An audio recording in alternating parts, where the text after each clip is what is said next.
थांब ना, ये भाई पार्टी करायची आहे वाटेत.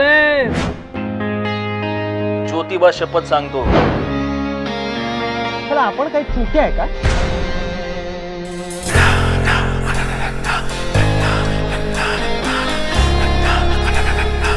उद्या नक्की काहीतरी लोचा होणार आहे.